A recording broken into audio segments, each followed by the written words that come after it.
Nous sommes à l'endroit de New York le plus chargé en événements dramatiques de ces dernières années. Nous sommes dans le bas de Manhattan, nombril et surtout coffre-fort du monde. Retour en arrière, nous sommes en 1960, où l'on ne trouve pas encore de traces des World Trade Center. Sur le bord de l'Hudson River, il n'y a que des quais pas très bien fréquentés. Sur le bas de Manhattan, une étrange construction qui va d'ailleurs nous servir de repère pour les différentes époques. Regardons de plus près. C'est comme un monument, mais en réalité, c'est l'entrée du tunnel qui relie Manhattan à Brooklyn. Le Brooklyn Battery Tunnel, construit en 1950, tunnel routier de près de 2,8 km, en 4 voies, le plus long tunnel de ce type en Amérique du Nord. Prenons un peu de hauteur pour expliquer et reprenons la géographie du lieu. On retrouve le bas de Manhattan avec l'Hudson River à l'ouest et Brooklyn de l'autre côté de l'East River.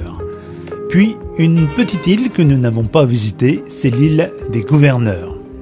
Du côté de Manhattan, le tunnel démarre du bout de l'île. Du côté de Brooklyn, il débute au bord du comté. À mi-distance, ou presque, on retrouve juste à côté de l'île des Gouverneurs une tour qui sert à la ventilation des tunnels. Revenons sur Manhattan. Début des années 70, même un petit peu avant, la construction des World Trade Center et surtout des 2 tours est entamée. Le plan de l'ensemble nous montre les 7 bâtiments qui formeront ce fameux complexe. Nous avons retrouvé sur internet une photo du chantier en 1969 avec juste les débuts des 2 tours. Une photo qui permet de voir les dessous de la construction ainsi que l'environnement avant 1970. La tour 1 est déjà haute d'une 20aine d'étages.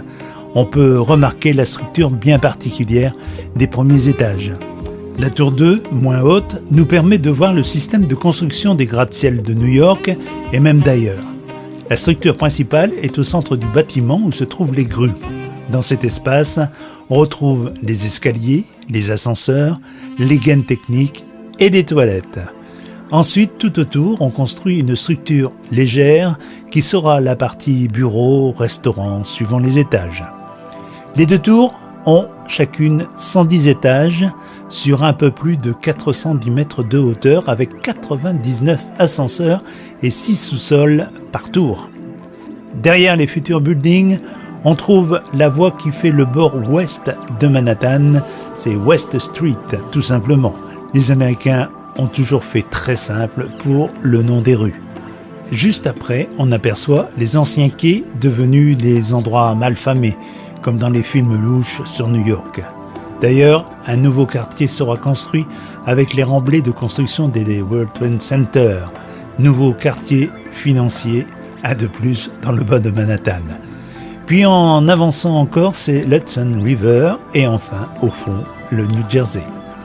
Avant de quitter cette photo, on remarquera les murs d'étanchéité puisque nous sommes largement en dessous du niveau de l'eau de l'Hudson. Une rapide visite dans les sous-sols des tours avant de mettre les niveaux des 6 étages souterrains.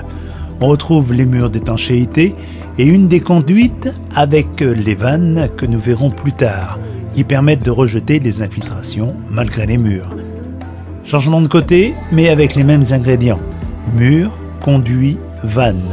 Enfin, on aperçoit la West Street, ce qui donne une idée de la profondeur des sous-sols. En 1970, les tours ont bien pris de la hauteur. Elles seront inaugurées en 1972 pour la tour nord et 1973 pour la tour sud. Avançons de 20 ans, nous sommes au début du 21e siècle. Tout va pour le mieux dans le meilleur des mondes. Une vision de notre quartier préféré. Pour se repérer, l'entrée du tunnel. Le quartier de Wall Street est vraiment devenu le nombril du monde. Les Twin Towers narguent les nuages et sont devenus l'emblème de New York. Même King Kong a quitté l'Empire State Building dans une nouvelle version de son histoire. Les anciens quais remblayés sont devenus le Battery Park City.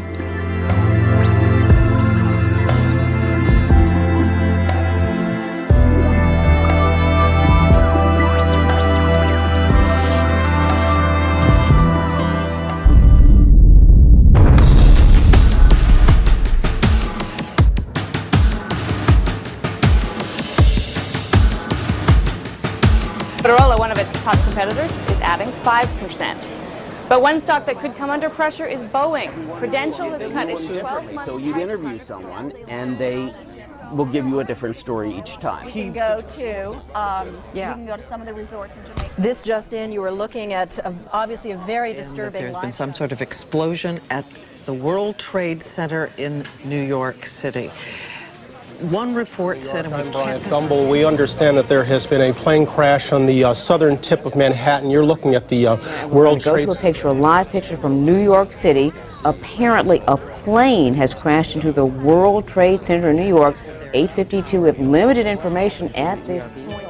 As Matt just mentioned, we have a breaking news story to tell you about. Apparently, a plane has just crashed into the World Trade Center here in New York City. It happened just a few moments ago. When the fire first burst, it was a... Hello? Go ahead, we can hear you. And we're getting reports of a plane crash in the World Trade Center in New York. You can see the pictures there. It's one of New York's tallest buildings. That's all the information we know at the moment, but as you can see, it is a considerable collision and there is a large fire. That's all the information we have at the moment, but we'll be back with more details.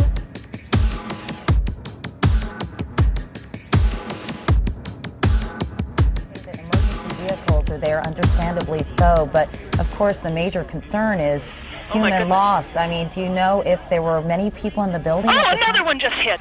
Something else just hit. A very large plane just flew directly over my building, and there's been another collision. Can you see it? I can see it on the shot. Oh my! Something else has You know what? We just saw like a plane circling the building. We just saw a plane circling the building.